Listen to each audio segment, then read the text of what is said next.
ప్రార్థన చేస్తున్నాం తండ్రి.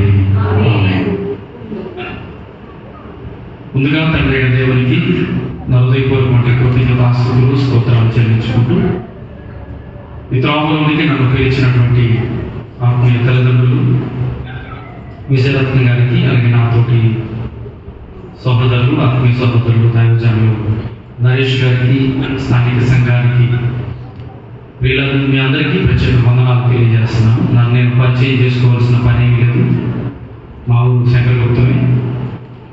నేను దేవుని పరిచయలో వేగవరపాలెంలో ఉన్నటువంటి జీడం సంఘంలో దేవుని పరిచయం చేస్తూ, అలాగే సోంపేలో ఉన్నటువంటి బెతెస్తా ప్రార్థన మందిరంలో 2 చోట్ల దేవుడు నాకు ఇచ్చినటువంటి పరిచయాన్ని కొనసాగడానికి దేవుడు నన్ను బలపరిచాడు. ఈ త్రోవలోకి నేను రావడానికి సోదరులు, ఆత్మీయ సహోదరులు నరేష్ గారు, వారితో నాకున్నటువంటి ఆత్మీయ అనుభవం, మేమందరము సోల్జర్ ఆఫ్ క్రైస్ట్ టీమ్ అనే టీంలో సభ్యులుగా ఉంటూ అనేక ప్రాంతాలకి వెళ్తూ దేవుని పరిచయం కొనసాగుతూ గత 26-27 తారీఖుల్లో మేము ఒక ఎనమండులుగా టీం సభ్యులుగా పాడేరుకి ఇంకా 60 కిలోమీటర్ల లోపలికి ఏజెన్సీ ప్రాంతంలో మేము స్వార్థ పరిచయానికి వెళ్ళాం.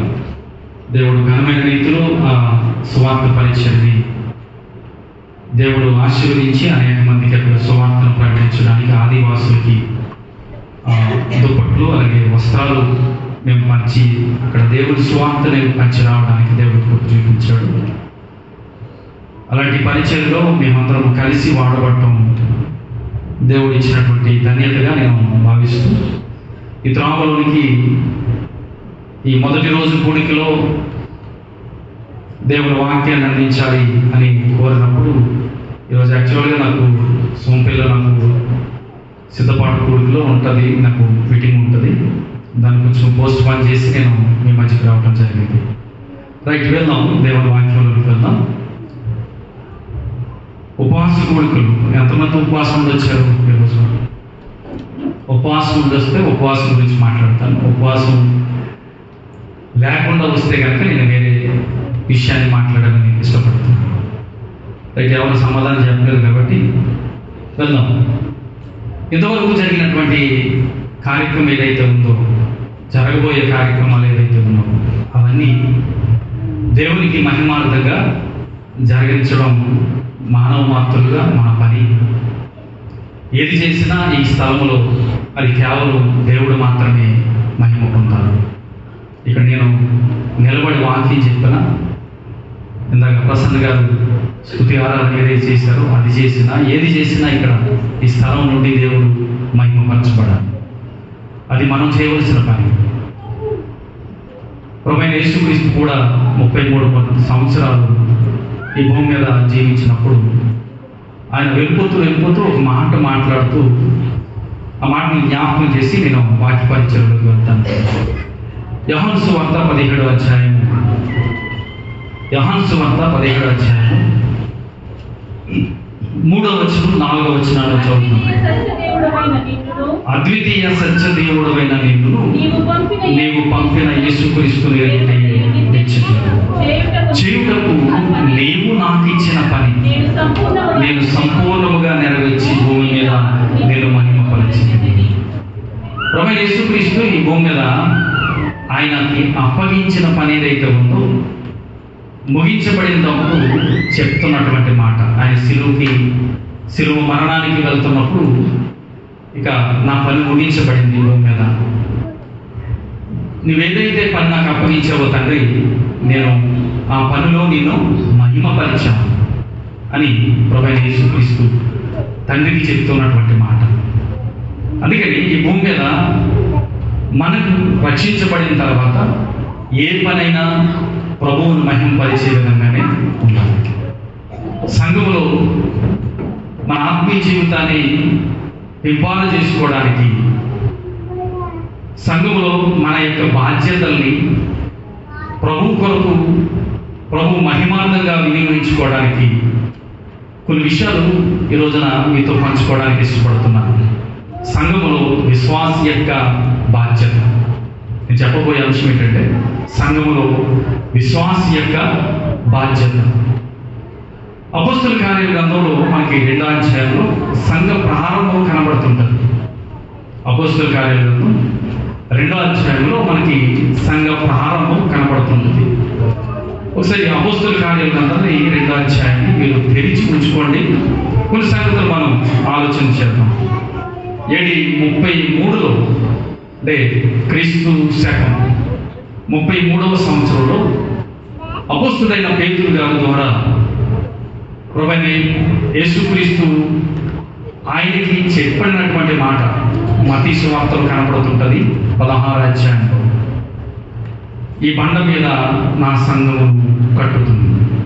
ఆ మాట ఏదైతే ఉందో ఆయన సిలువ వేయబడిన తర్వాత 3వ దినాన్ని లేచి ఆయన ఆరోహణుడు అయిన తర్వాత పెంతుకొస్తు పండగ దినాన్ని పండగ వచ్చింది. ఆ పండగ దినాన్న పేతురు గారితో మాట్లాడుతూ పరిశుద్ధాత్మ ద్వారా మాట్లాడుతూ ఆయన సుదీర్ఘమైనటువంటి ప్రసంగం చేశాడు పేతురు గారు.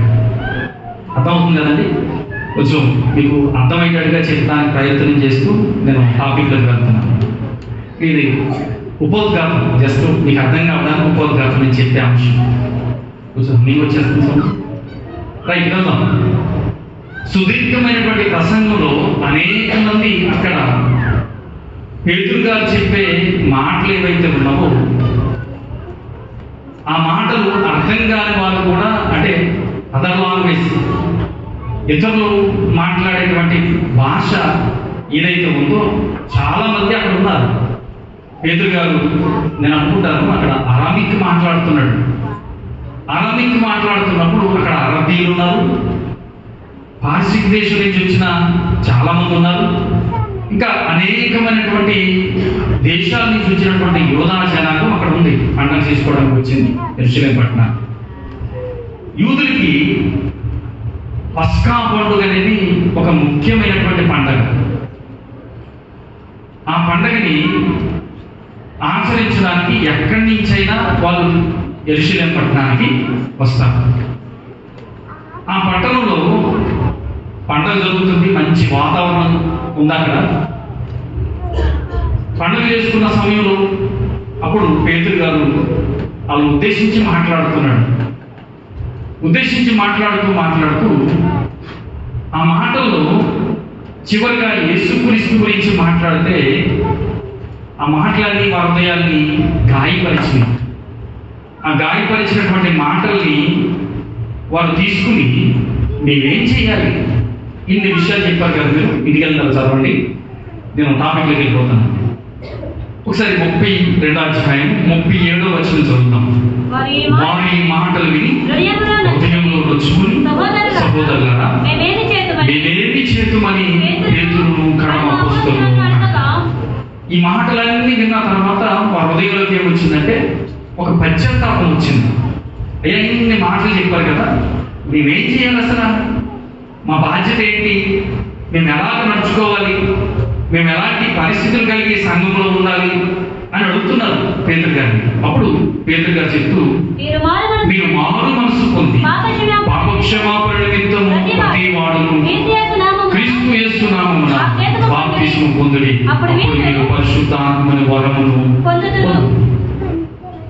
బాప్తిస్మం ఎప్పుడైతే పొందుతామో దేవుడు మనకు ఒక ఆత్మని అనుగ్రహిస్తాడు, అదే పరిశుద్ధాత్మ. ఈ ఆత్మ మనల్ని సత్యమైన మార్గంలోనికి నడిపిస్తుంది, యథార్థమైనటువంటి త్రోవలోనికి నిన్ను నడిపిస్తుంది. ఈ ఆత్మ మనం ఎప్పుడైతే మనం తీసుకుంటామో మనం ప్రభు మార్గం వైపు మరలి సత్యం వైపు నడుస్తూ మనం ముందుకు సాగిపోవడానికి అది మనకి సహకారాన్ని అందిస్తుంటుంది. అది పొందిన తర్వాత సంఘంలో ఉన్నటువంటి పరిస్థితులను కూడా జ్ఞాపకం చేస్తున్నాడు. 41వ వచనం. కాబట్టి అతను వాక్యం అంగీకరించిన వారు బాప్తిస్మం పొందిరి. ఆ దినమందు ఇంచుమించు 3,000 మంది. ప్రథమ సంఘములో ఒక ప్రసంగం ద్వారా ఎంతమంది చేర్చబడ్డారంట? 3,000 మంది చేర్చబడ్డారు. అంటే ఈ ప్రథమ సంఘం ఏదైతే ఉందో అది మనకి మోడల్ లేకపోతే మాదిరికరమైనటువంటి సంఘం.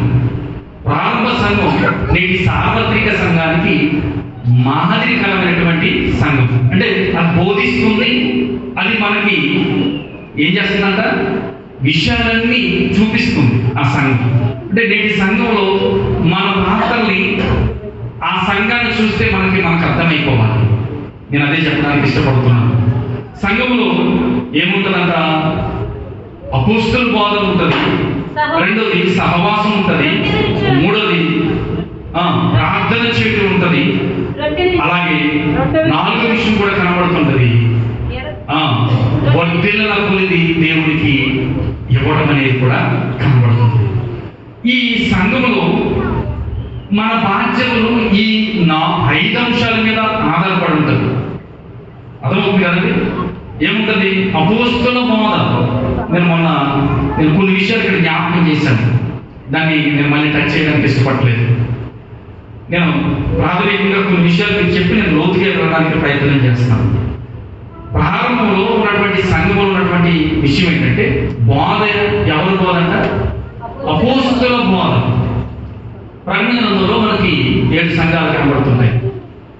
7 సంఘాల్లో మనకి 3వ సంఘం పెర్గమ అనే సంఘం కనబడుతుంది. ఈ పెర్గమ సంఘంలో ఒక ప్రవక్త, ఇజ్రాయేల్ ప్రజల్ని నడిపించే ప్రవక్త బిలాము అనే ప్రవక్త మనకు కనబడుతుంటాడు. ఈ బిలాము ఇజ్రాయేల్ ప్రజల్ని దీవించడానికి దేవుడు, లేకపోతే నడిపించడానికి, వాళ్ళకి హెచ్చరిక చేయడానికి దేవుడు ఎన్నుకున్నాడు. ఎందుకంటే ఈ బిలాము ఏం చేశాడంటే, బాలాకు అనే రాజు మోయాబు దేశాన్ని పరిపాలిస్తున్నాడు. ఆ బాలాకు డబ్బుని ఎలా చూపించాడు, ఎవరికి, ప్రవక్తకి. ఎలా చూపితే అతను ఏం చేశాడంట, నువ్వు వెళ్ళి నేను డబ్బు ఇస్తాను కొంత, ఇజ్రాయేల్ ప్రజల్ని నువ్వు శపించాలి అన్నాడు. ఓకే, ఒప్పుకున్నాడు. ప్రభు దగ్గరికి వెళ్ళి అడుగుతున్నాడు. ప్రభు ఒప్పుకోవట్లేదు. మళ్ళీ వెళ్తున్నాడు, మళ్ళీ అడుగుతున్నాడు, మళ్ళీ వెళ్తున్నాడు, మళ్ళీ అడుగుతున్నాడు. ప్రభు ఈ విషయాన్ని ఒప్పుకోవట్లేదు. ఎందుకంటే మాట ఇచ్చేవాడు, మాట్లాడించేవాడు దేవుడు మాత్రమే. అందుకని ఇశ్రాయేలు ప్రజలు తన జనాంగాన్ని శపించడానికి దేవుడు ఒప్పుకోడు.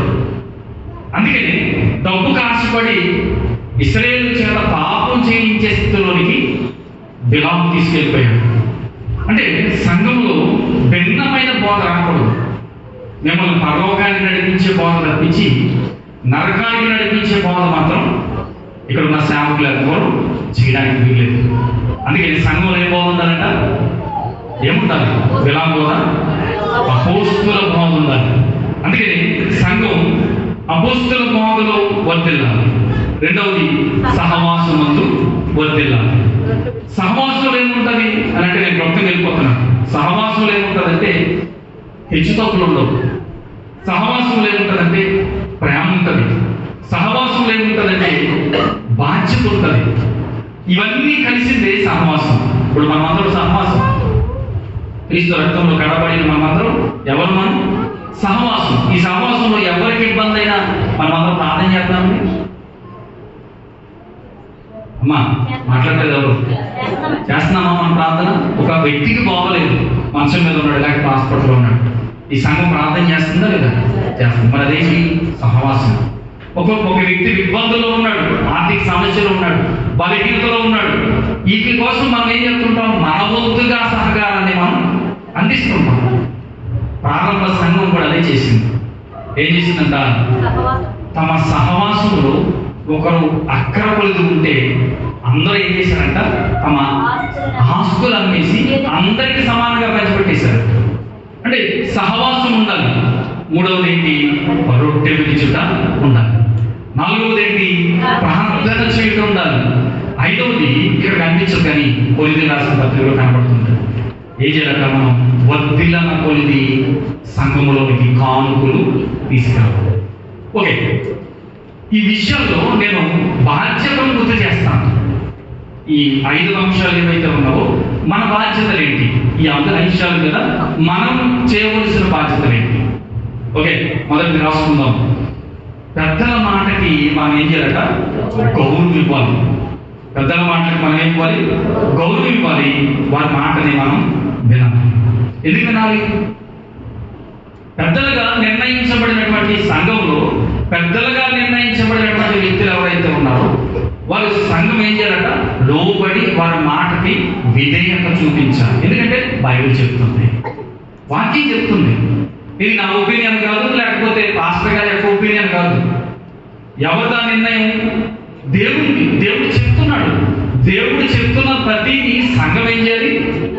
వినాలి, నెరవేర్చాలి, తూచా తప్పకుండా దాన్ని పాటించాలి. అందుకని పెద్దలుగా ఎవరైతే నిర్ణయించబడ్డారో వారు సంఘక్షేమాభివృద్ధి కొరకు వాళ్ళు పాటుపడతారు. ఏం చేస్తారంటే వాళ్ళు సంఘక్షేమాభివృద్ధి కొరకు పాటుపడతారు. వాళ్ళ పాటుపడలేదు అనుకోండి, వాళ్ళ మాట ఏమో చదువుతున్నాం. ఎందుకంటే సంఘంలో పెద్దలుగా నిర్ణయించబడిన వ్యక్తుల యొక్క పద్ధతి కూడా బైబిల్ చెప్పింది. తీతు పత్రిక 1 తిమోతికి రాసిన పత్రికలో మనకు కనబడుతుంటది. అధ్యక్షుడు ఎలా ఉండాలో, సేవకుడు ఎలా ఉండాలో, పెద్దలు ఎలా ఉండాలో దేవుడు నిర్ణయించాడు. ఒకసారి హెబ్రీయులకు రాసిన పత్రిక 13వ అధ్యాయంలోకి వెళ్దాం. నేను అంశంలోకి వెళ్ళిపోయాను, జాగ్రత్తగా విందాం. హెబ్రీయులకు రాసిన పత్రిక 13వ అధ్యాయం 7వ వచనాన్ని చూద్దాం. 7వ వచనాన్ని మీకు దేవుని వాక్యము బోధించి మీ పైన నాయకులుగా ఉన్న వారిని జ్ఞాపకం చేసుకుని వారి ప్రవర్తన ఫలమును శ్రద్ధగా తలంచుకుంటూ వారి విశ్వాసమును అనుసరించుడి. ఏమంటాడు ఇక్కడ? మీకు దేవుని వాక్యాన్ని బోధించి మీ పైన నాయకులుగా ఉన్న వారిని జ్ఞాపకం చేసుకోమన్నాడు. ఎవరు జ్ఞాపకం చేసుకోమన్నాడు? ఎవరితో చెప్తున్నాడు? సంఘంతో చెప్తున్నాడు. మీ పైన నాయకులు ఎవరు ఉన్నారైతే, వాక్యం బోధించే వారు ఎవరైతే ఉన్నారో వారిని జ్ఞాపకం చేసుకోండి. వారు ఎలా ఉండాలి? ఎలా ఉండాలంటే వారి ప్రవర్తన ఫలము మీకు కనిపించాలి.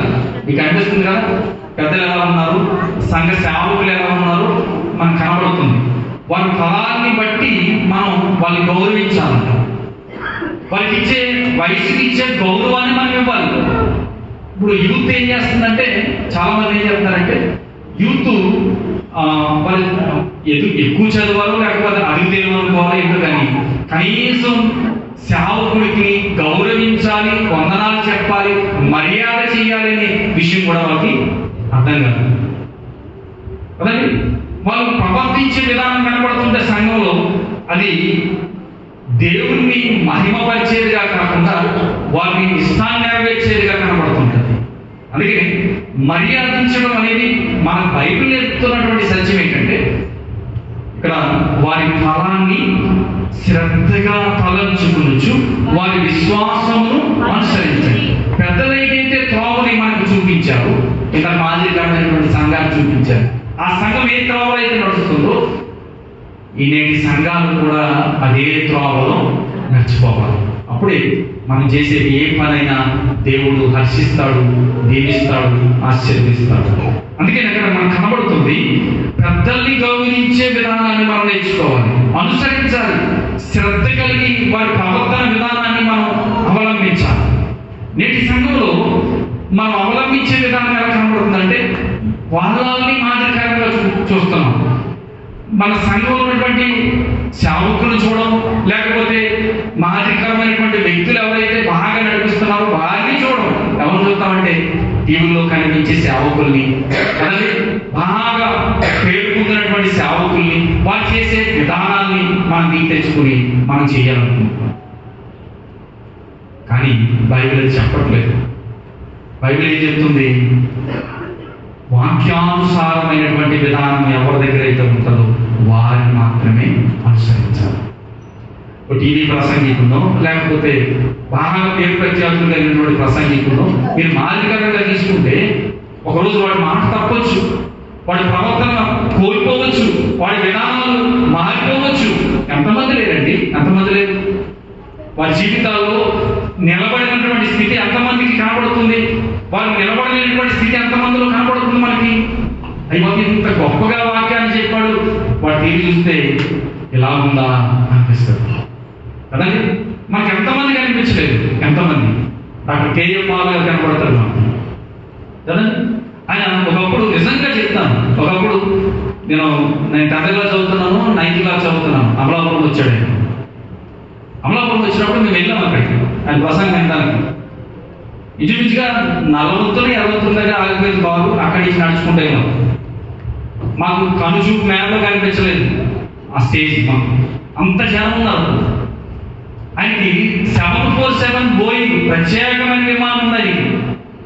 ప్రపంచంలో ఆయనకి ఇమిగ్రేషన్ లేకుండా ఏ దేశానైనా చుట్టొచ్చి రావచ్చు. ఆయన ఒక వ్యక్తి స్పెషల్ ఫ్లైట్ మీద వెళ్ళాలంటే లైన్ కొనుక్కోవాలంటే రూట్ కొనుక్కోవాలి. ఆయన పే చేయాలి, డబ్బు పే చేయాలి. ఆ విమానం రూట్ ఆ దేశం గుండా వెళ్ళాలంటే ఆ దేశానికి డబ్బు కట్టాలి. అంత ఖర్చుతో కూడుకున్నటువంటి ప్రయాణం ఒక దేవుడు సేవకుడికి దేవుడు గొప్పగా వాడుకోవడానికి ఇచ్చాడు. అంటే మొత్తం ప్రపంచానంతా తిరిగి వచ్చాడు. ఇప్పుడు ఎక్కడున్నాడు? కామెడీగా చూస్తున్నారు, అవునా? అంటే నిలబెట్టుకోలేనటువంటి స్థితి, పడిపోయినటువంటి స్థితి దేవుని దగ్గర మనకు కనబడుతుంటుంది. అందుకని మాదిరికరంగా ఉండే పరిస్థితులు ఎవరు పెట్టుకోవాలంటే దేవుని వాక్యాన్ని శ్రద్ధగా వారి జీవితాల్లో చూపిస్తున్న వారి మీద మనం వాళ్ళని అనుకరించే విధానాన్ని సంఘం నేర్చుకోవాలంట. అందుకే చెప్తున్నాడు, పెద్దల్ని గౌరవించే విధానం కనపడాలి. అలాగే తిమోతికి రాసిన పత్రికలో మనకు ఇంకో మాట కనపడుతుంటది. 5వ అధ్యాయం 1 తిమోతికి రాసిన పత్రిక 5వ అధ్యాయం 17వ వచనం, బాగుగా పాలన చేయు పెద్దలు విశేషముగా వాక్యమందు ఉపదేశమందును ప్రయాసపడు వారిని రెట్టింపు సన్మానములకు పాత్రులుగా పెంచవలేదు అన్నాడు. ఏంటంటే బాగుగా పాలన చేయు పెద్దలు సంఘాన్ని వృద్ధిలోనికి తీసుకొచ్చేవారు. అలాగే చెదిరిపోతున్నటువంటి సమాజాన్ని, చెదిరిపోతుంటారు కొంతమంది విశ్వాసంలో పరిపక్వత లేని వారు ఏం చేస్తుంటారంటే మాటలకి కొంచెం ఏం చేస్తుంటారంటే సంఘానికి దూరం అయిపోతుంటారు. నేను రాను, ఆడు ఇలాగన్నాడు, ఆవిడ ఇలాగన్నాడు, నువ్వు కించిపరిచింది అలాగా అని చెప్పి కొన్ని సాకులు చెప్పి ఏం చేస్తుంటారంటే దూరం అయిపోతారు. నేను సంఘానికి రాను అంటారు. అవును కదా? ఇలాంటి వాళ్ళు లేదా ఉన్నారు. నేను సంఘ కాపాడినే, నాకు తెలుసు ఆ భారం ఏంటో, ఆ బాధ్యతలు ఏంటో నాకు తెలుసు, నేను కూడా అనుభవించాను ఆ బాధ్యతలు. కానీ ఈ బాగా పాలన చేసే విధానం ఏంటి చెప్పనా? వారిని సంఘానికి తీసుకొచ్చే విధానం వాళ్ళ దగ్గర ఉందా? పోతే పోనీ, వాడు వస్తే ఎంత, రాకపోతే ఎంత అని అంటే కుదరదు. ఎందుకంటే సంఘంలో నాయకుడిగా దేవుడు ఏర్పరచుకున్నాడంటే ఏ ఒక్క ఆత్మ నశించుకోవడానికి వీల్లేదు. అందుకని సంఘంలో బాగుగా పరిపాలన చేసే నాయకులు ఎవరైతే ఉన్నారో, పెద్దలైతే ఎవరైతే ఉన్నారో, వాక్యాన్ని ఉపదేశించే వారు ఎవరైతే ఉన్నారో, ప్రయాసపడేవారు ఎవరైతే ఉన్నారో వారిని సంఘం ఏం చేయాలంట? సన్మానించాలి. సన్మానించమంటే కాలేజీలు అనేకం కాదు, వారి మాటను ఏం చేయాలంట? గౌరవించాలి. ఇది మొదటి యొక్క బాధ్యత. రెండో విషయాలు కూడా జ్ఞాపకం చేస్తాం. రెండో విషయాలు మనం జ్ఞాపకం చేసుకుంటే సంఘం యొక్క పవిత్రతను కాపాడాలి. ఏం చేయాలి? మొదటి బాధ్యత ఏంటి? సంఘము పెద్దల్ని వారి మాటకు మనం గౌరవించాలి. రెండో విషయం ఏంటంటే సంఘానికి ఒక పవిత్రత ఉంది. నేను పరిశుద్ధుడు కనుక మీరు పరిశుద్ధులుగా ఉండు. వింటారు కదమ్మా వాక్యం? వింటారా? రైట్, వెళ్దాం.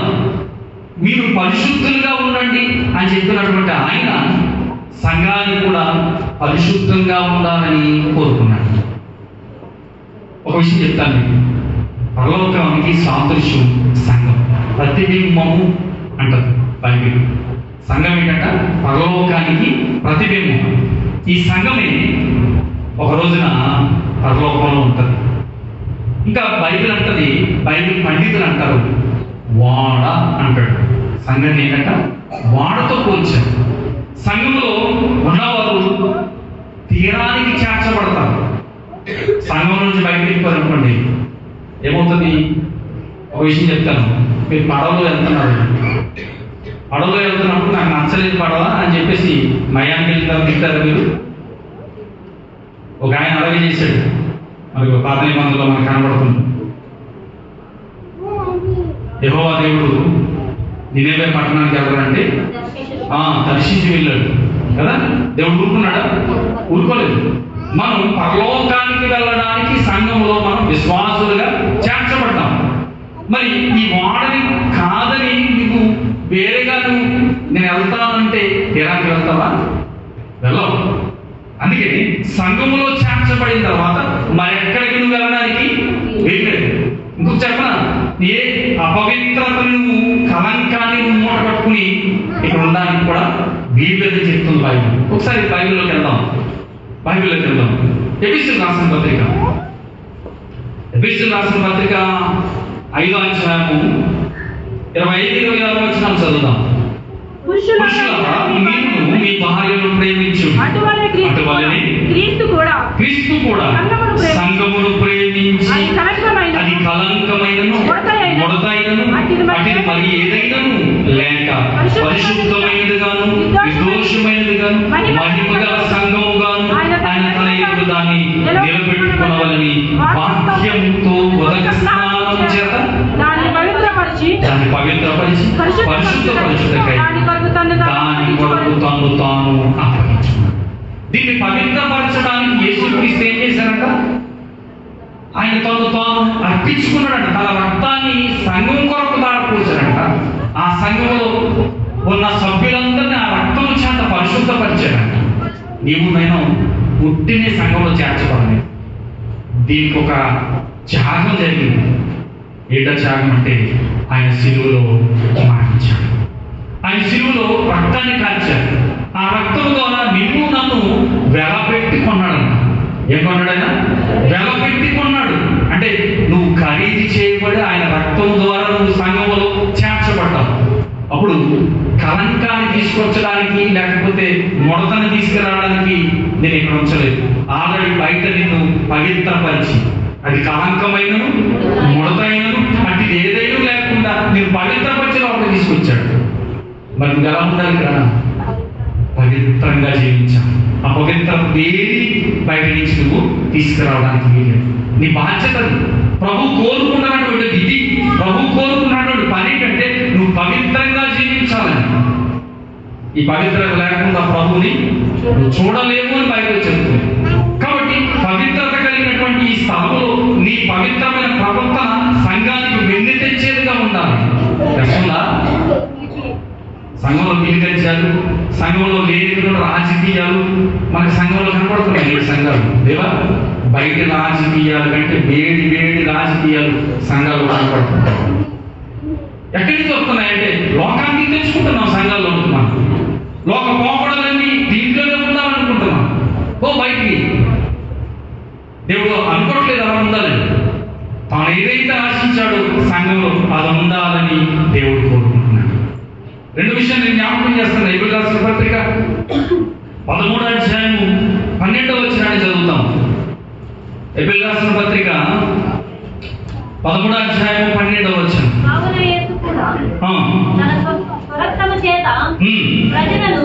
కావున యేసు కూడా తన స్వరక్తము చేత ప్రజలను పరిశుద్ధపరచుటకై గవిని వెలుపట శ్రమ పొందెను అన్నాడు.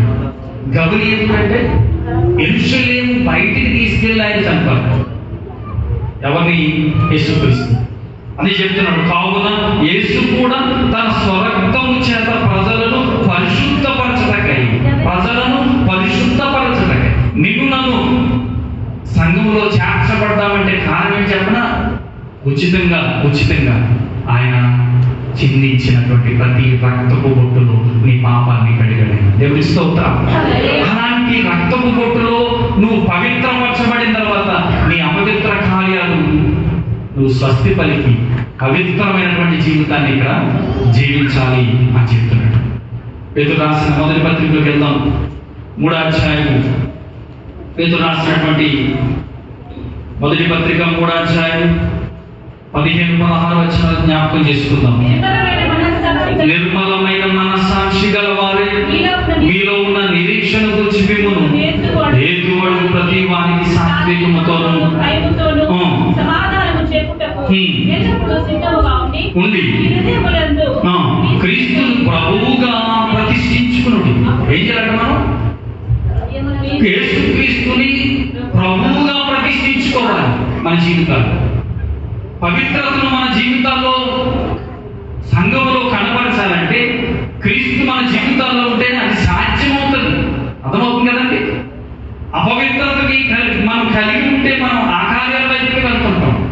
విచిత్రమైన విషయం చెప్పనా మీకు? మనం సెల్ ఫోన్లో యూట్యూబ్లో కావచ్చు, లేకపోతే దేంట్లోనైనా సరే ట్రోల్ చేస్తున్నాం అనుకోండి, లేకపోతే చూస్తాం యూట్యూబ్లో పాటలే చూస్తాం, ఒక వ్యక్తి పాటలే చూస్తున్నాం, ఆ పాటలు మళ్ళీ రిపీట్గా చూపిస్తుంటారు గూగుల్. అదొకటి దాని రిలేటెడ్గా ఉన్నటువంటి పాటలు, ఆవిడ పాడిన పాటలు, ఆయన పాడిన పాటలు ఏం చేస్తున్నారు, అది నీకు రిపీటెడ్గా చూపిస్తారు. కారణం చెప్పిన నేను ఎక్కువ దాన్ని చూస్తున్నా కాబట్టి. అలాగే మనిషిలో కూడా పాప సంబంధమైనటువంటి ఆలోచనలు ఎప్పుడైతే నీ జీవితంలో ప్రవేశించాయో, అపవిత్రత మళ్ళీ నేను ఏం చేస్తుంటది, దాని వైపుగా తీసుకెళ్తుంటది. అందుకని అపవిత్రతకి సంఘంలో ఏమాత్రము చోట్లేదు. అందుకని సంఘానికి వెన్నె తెచ్చేవాడుగా ఉండాలి, సంఘంలో పవిత్రతని కాపాడే సభ్యులుగా ఉండాలి. మూడో విషయాన్ని జ్ఞాపకం చేసుకుందాం. త్రోవ తప్పిన వారిని హెచ్చరించాలి. ఏం చేయాలట? త్రోవ తప్పిపోతుంటారు చాలా మంది. వాక్య సంబంధంగా కావచ్చు, వారి నడవడిలో కావచ్చు, లేకపోతే వారు కొన్ని భౌతికమైనటువంటి విషయాలు. ఏ భౌతికమైనటువంటి విషయాలు అంటే కుటుంబ సంబంధమైనటువంటి విషయాలు కొంతమంది ఏం చేస్తుంటారంటే దేవుడికి దూరం అయిపోతుంటారు. వాడు వస్తే నేను రాను అదండి, వాడు పక్కనే కూర్చోను కదా. ఇలాంటి సందర్భాలు విన్నారా మీరు? మా సంఘంలో చాలా కనపడుతుంటాయి. అర్థమవుతుందండి. మా సోంపేరు సంఘంలో ఈ విషయం చెప్పకూడదు, కానీ సందర్భం వచ్చింది కాబట్టి చెప్తున్నాను. సోంపేరులో అక్కడ ఇంచుమించుగా 5-6 రకాల క్యాస్ట్ వారు కూర్చుంటారు సంఘంలో. ఇంచుమించుగా కాపులు ఉన్నారు, అగ్నికుల క్షత్రియులు ఉన్నారు, బీసీలు ఉన్నారు, ఎస్సీలు ఉన్నారు, ఇంకా చాలా మంది ఉన్నారు అక్కడ ఆ సంఘంలో. ఇంచుమించుగా 90 మంది దాకా ఉంటారు ఆ సంఘంలో. ప్రభు కొరకు నిలబడిన వారు ఉన్నారు. పొలాన్ని పక్కన నీ కొడుకు పెళ్లికి రాము, నీ కూతురు పెళ్లికి రాము అని చెప్తే నిలబడ్డారండి ప్రభు దగ్గర. అలాంటి వాళ్ళు చిన్న విషయాల్లో, భోజనాల దగ్గర చిన్న సందర్భాలని, చిన్న సమస్యలు కూర్చొని మాట్లాడుకుంటే అయిపోతా సమస్య. అలాంటి సమస్యలకి దూరం అయిపోతాం. ఆ కుటుంబాలు ప్రభు పేరు చెప్పి మిమ్మల్ని వెలివేశామంటే ప్రభు దగ్గర నిలబడ్డారు, కానీ చిన్న సమస్యలు సంఘంలో ఏం చేశారు, దూరం అయిపోయారు. వాళ్ళ దగ్గరికి బతిమాలి రండి, ప్రభు దగ్గర రండి అంటే మెల్లమెల్లగా వస్తున్నారు.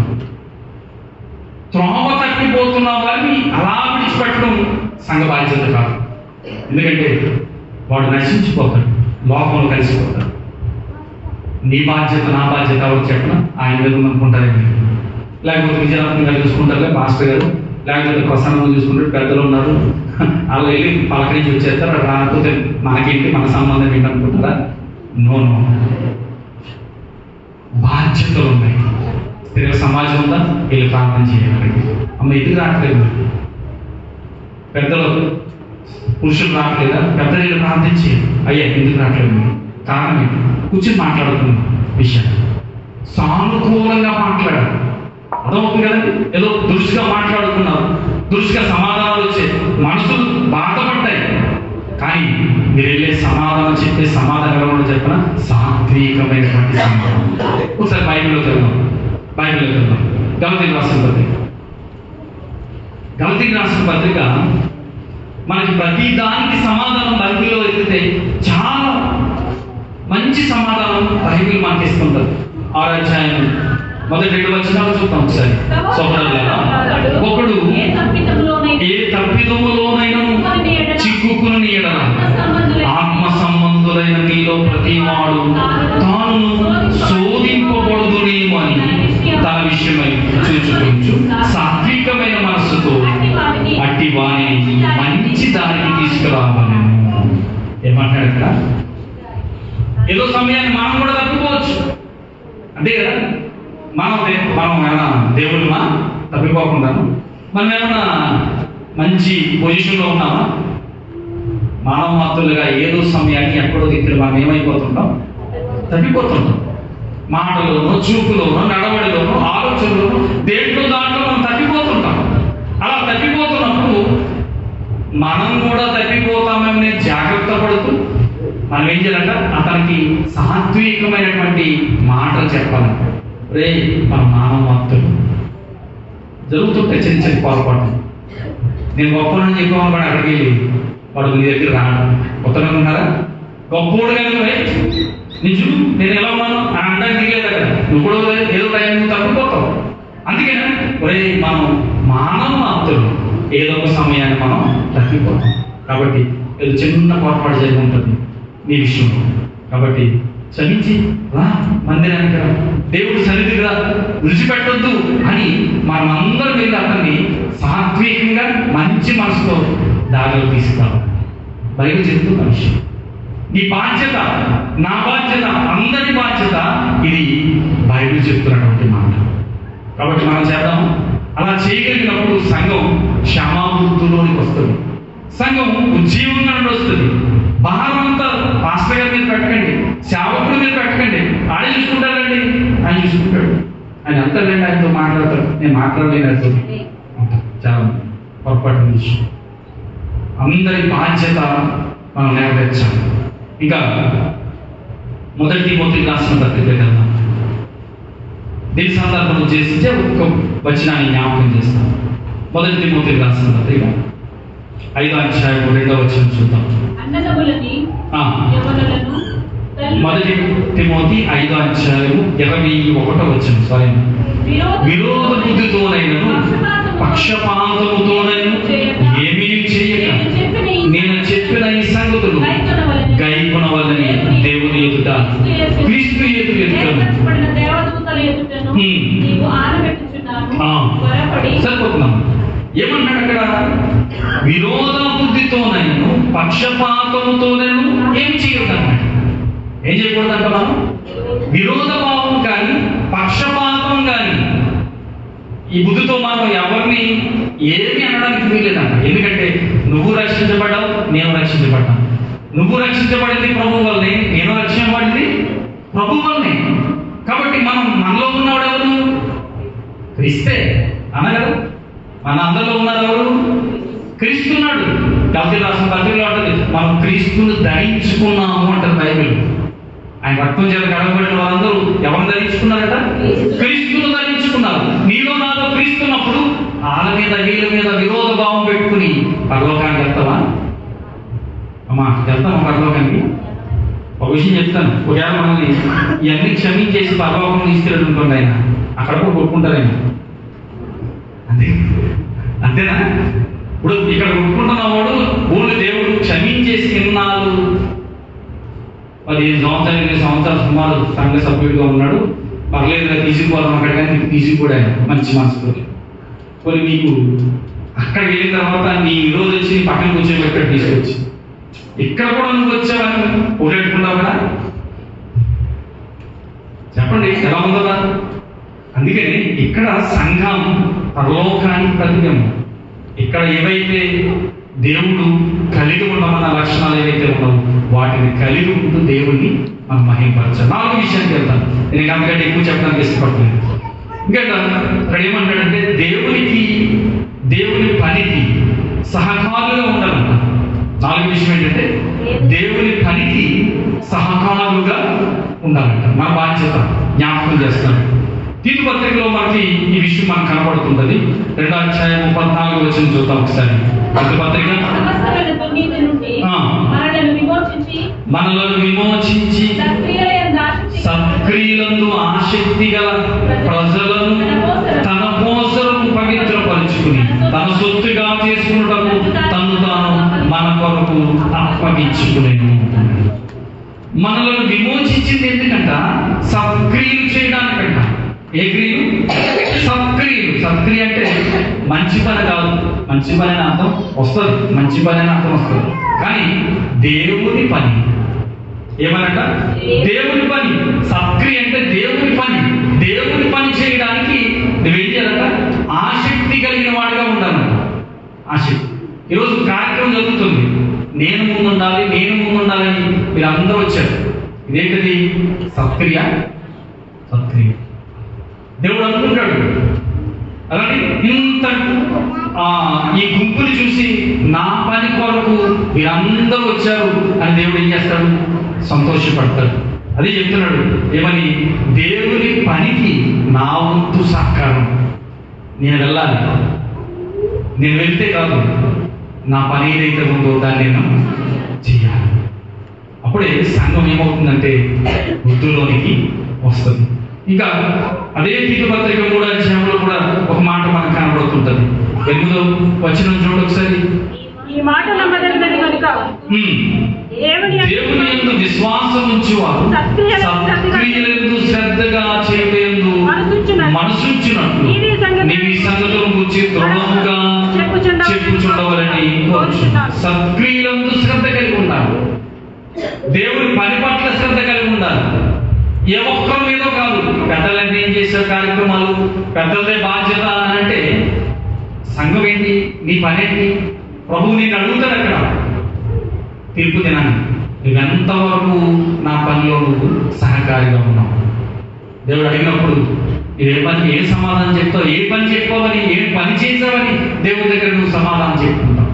వచ్చాను ఇంకో తండ్రి, ఏదో నాకు ఉన్న దాంట్లో పానిగేశాను, అంతవరకు నేను చేశానంటే నీకు ఇచ్చే కిరీటం ఎలాంటిది ఉంటుందో మన వాక్యాన్ని నేను ఆ టాపిక్లోకి వెళ్ళలేదు, కానీ అది చాలా దారుణంగా ఉంటుంది పరిస్థితి. మనం దేవుడి దగ్గర స్థానాన్ని పొందేటప్పుడు అది ఉన్నతమైన స్థానంలోనే మనం కూర్చోవాలి.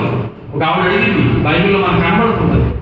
యేసుక్రీస్తు దగ్గరికి వచ్చి ఏమడుగుతుందంటే, నా ఇద్దరు కుమారుల్ని కుడి పక్కన ఒకరిని ఎడం పక్కన ఒకరిని నీ రాజ్యంలో కూర్చోబెట్టుకో అని అడుగుతుంది. అది నా చేతుల్లో లేదమ్మా. ఎందుకు లేదంటే ఇక్కడ ఎవరైతే ప్రభు కొరకు శ్రమ పడతారో, ఎవరైతే ప్రభు కొరకు పనిచేస్తారో, ఎవరైతే తమ జీవితాన్ని దారపోస్తారో ప్రభు కొరకు, సత్క్రియలందు ఆసక్తి కలిగి దేవుని కొరకు హర్నిషులు పనిచేస్తారో వారికే ఆ సింహాసనం పక్కన స్థానం ఉంటుంది. ప్రభు పక్కన కూర్చునే స్థానం పొందాలంటే పౌలు గారు అంటాడు, నేను గురి అంతకి పరిగెడుతున్నాను. పిలుపులు రాసిన పత్రిక ఒకసారి చూద్దాం. పిలుపులు రాసిన పత్రిక పౌలు గారు ఒక మంచి మాట మాట్లాడతారు. ఒకసారి చూడండి. ఒకసారి పిలుపులు రాసిన పత్రిక 3వ అధ్యాయం 7వ వచనం చదువుతాం. అయినను ఏవేవి నాకు లాభకరమై ఉన్నాము వాటి క్రీస్తు నిమిత్తము నష్టముగా ఎంచుకుంటే. ఏమన్నాడు అక్కడ? క్రీస్తు కొరకు ఏం చేశాడంటే ఆయన పెళ్లి చేసుకోలేదు. 3 యాత్రలు, మిషనరీ యాత్రలు 3 యాత్రలు చేసినప్పుడు ఆయన ఒక్కసారిగా వాడ బద్దలాసిపోయినప్పుడు ఆయనకి తీరానికి వెళ్ళడానికి సరైనటువంటి ఏమీ లేదు. కొట్టుకుపోతున్నాడు, ఏదో దొరికింది, దాన్ని పట్టుకుని ఒడ్డుకి వెళ్ళాడు. ఒడ్డుకి వెళ్ళే సమయానికి ఆయన వస్త్రాలు కూడా లేవంటారు, దిగంబరిగా వెళ్ళాడంటారు. ప్రభు కొరకు అంత త్యాగం చేయవలసిన పని ఏమొచ్చింది? మిషనరీ యాత్రలో ఆయన చేసినటువంటి త్యాగాన్ని మన కొరింథీయుల రాసిన పత్రికలో మనకు కనబడుతుంటుంది.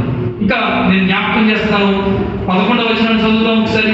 ఏ విధము చేతనైనను మృతులలో నుండి నాకు పునరుద్ధానం కలగవలని ఆయన మరణ విషయంలో సమాధాన అనుభవం గలవాడని ఆయనను ఆయన పునరుద్ధాన బలమును ఎరుగు నిమిత్తము ఆయన శ్రమలో పాల్గొనేట్టుతో ఎరుగు నిమిత్తము సమస్తము నష్టపరుచుకుని వాటిని పెంటతో సమానముగా తెచ్చుకున్నాడు.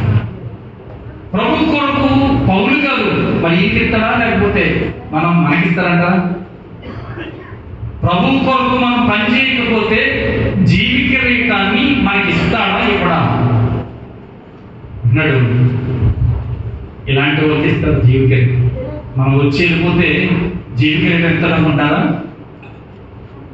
అలాంటిది ఏమీ జరగదు. అందుకని సంఘంలో నీ బాధ్యత నా బాధ్యత ఏంటంటే ప్రభువు కొరకు పని కొరకు మనం పాటుపడాలి. ఇంకా 5వ విషయం ముగింపుకి వచ్చేసాను. 5వ విషయాన్ని జ్ఞాపకం చేస్తున్నాను. ఏమంటాడు ఇక్కడ? ఒక్కొక్క విషయాన్ని కూడా జ్ఞాపకం చేయాలి మీకు. ఇంత విషయాన్ని చెప్పిన తర్వాత ఒకసారి తిమోతికి రాసిన పత్రిక 1వ పత్రిక 6వ అధ్యాయము 19వ వచనం చదువుతాం. 19వ వచనం. వారు వాస్తవమైన జీవమును సంపాదించుకున్న నిమిత్తం రహబోబు కాలములకు మంచి పునాది తమ కొరకు వేసుకొనుచు వెలుచేవారు, సద్క్రియలను ధనము గలవారు, ఔదార్యము గలవారు, తమ ధనములు ఇతరులకు పాలించువారై ఉండవాలని వారికి ఆజ్ఞాపించున్నారు.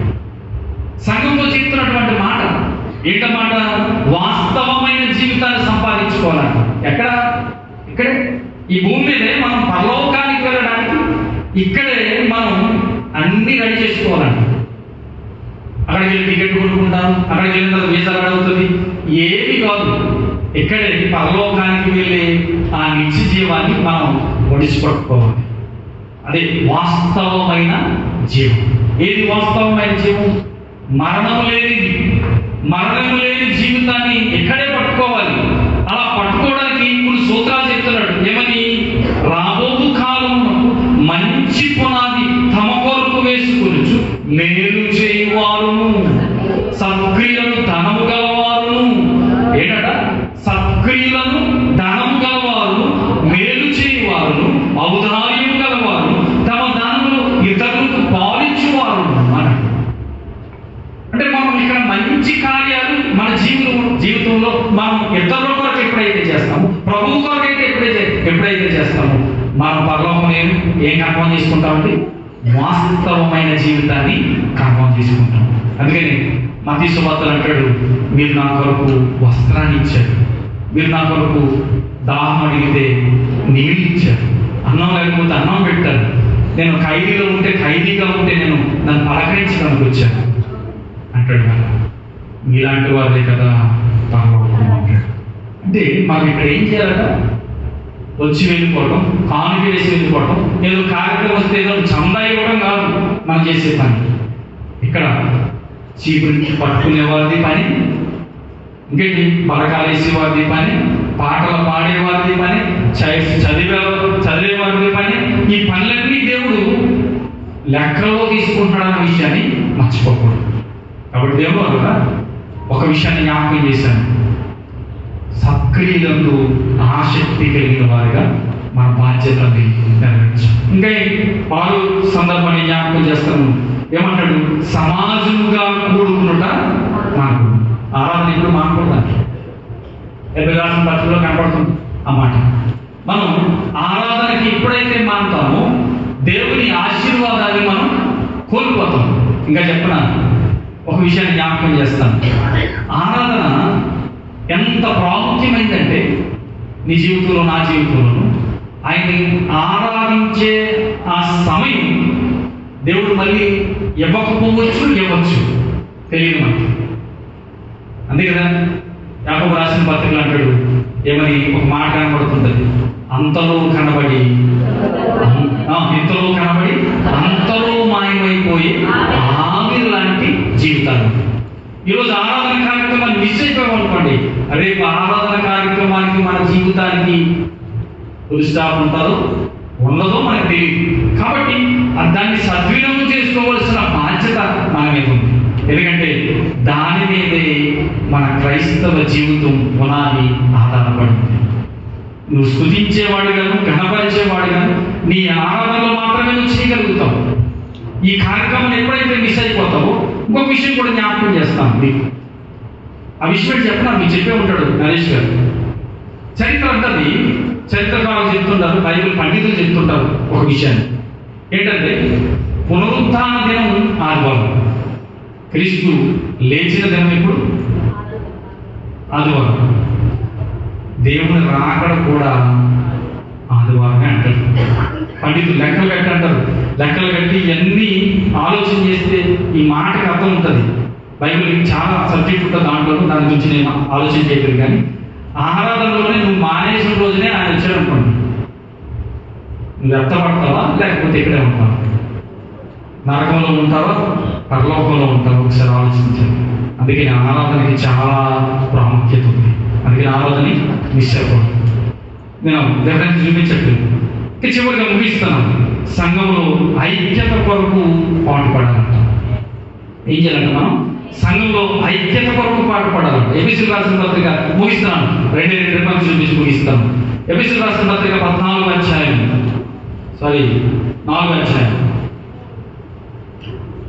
మొదటి 3 వచనాలు చూద్దాం. సమాధానమును బంధము చేత ఆత్మ కలిగించు ఐక్యతను కాపాడుకున్నటయందు శ్రద్ధ కలిగిన వారే ప్రేమతో ఒకరినొకడు సహించుచు మీరు పిలువబడిన పిలుపుకు తగినట్లుగా దీర్ఘశాంతం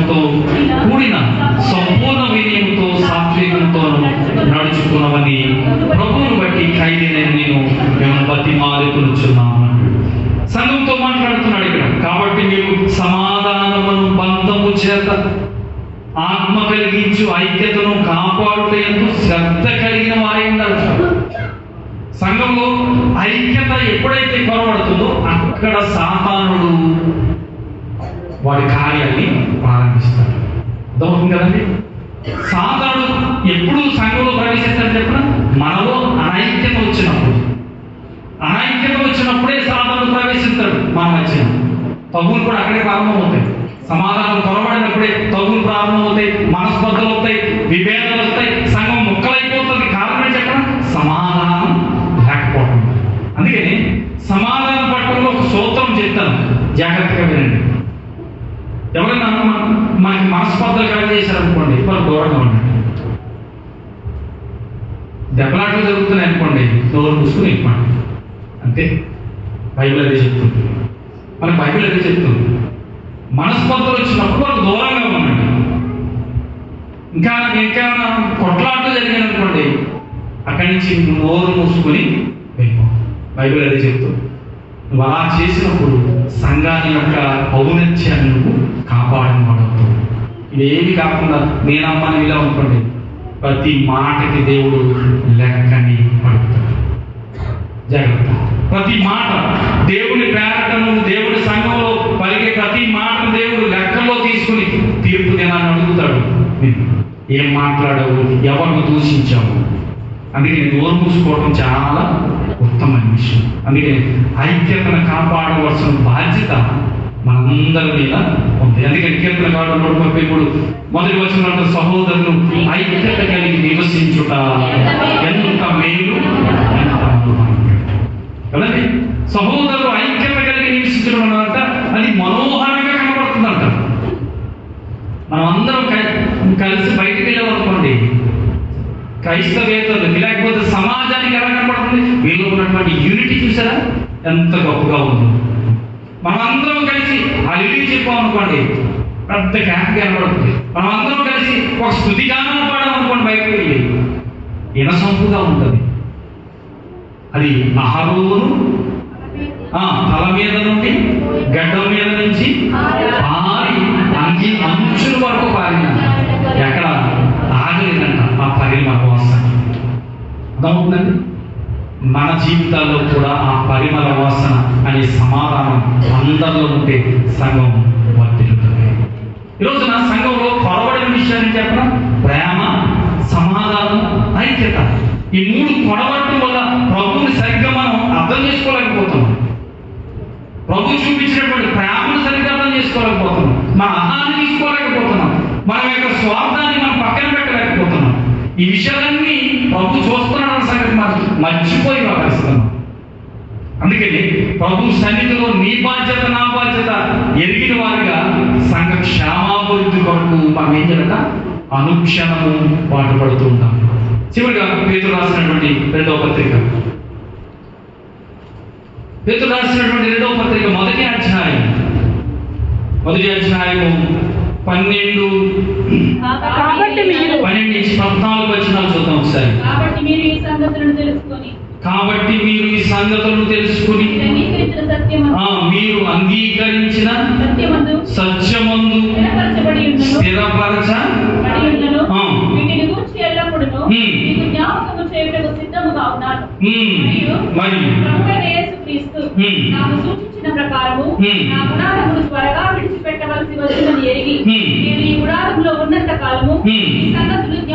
ఈ సంగతులను జ్ఞాపకము చేసి మిమ్మల్ని రేపుట న్యాయమని ఎంచుచున్నాను.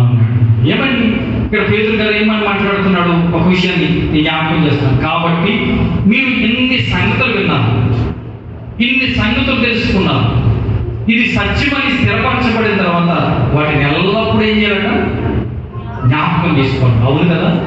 అవును కదా నేను ఇలా జీవించకూడదని చెప్పేది కదా, ఇలా ఉండాలని బైబిల్ చెప్పేది కదా, నేను సంఘంలో ఇలా ప్రవర్తించాలని బైబిల్ నాకు నేర్పించింది కదా అని ఏ విషయాన్ని ఎక్కడా తప్పిపోకుండా జ్ఞాపకం చేసుకుంటూ ప్రవర్తిస్తూ సంఘ క్షేమాభివృద్ధి కొరకు మీరు ఏం చేయాలి పాటుపడాలి. అప్పుడే సంఘం ఉజ్జీవంగా ముందుకు వెళ్తుంది. ఒక విషయం చెప్తాను మీకు, జాగ్రత్తగానండి.